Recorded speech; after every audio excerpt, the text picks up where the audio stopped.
din dito sa napuntahan namin kainan. Ayos. Ganda. Ayan. Ayan. Tapos may playground ng mga bata. Playground ng mga bata. Gusto. Ganito. Ayan.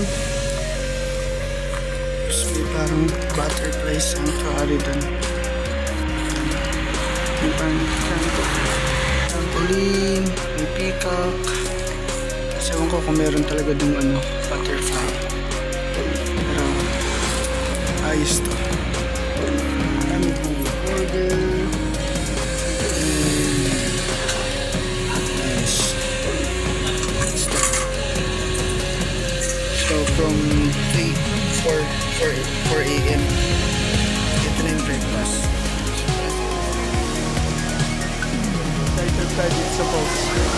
Parang ilang layers ba? Parang multiple layers.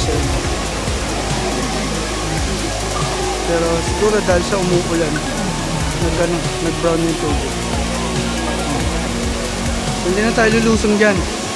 Sinilip lang natin yung kung anong itsura ng falls. Ayan.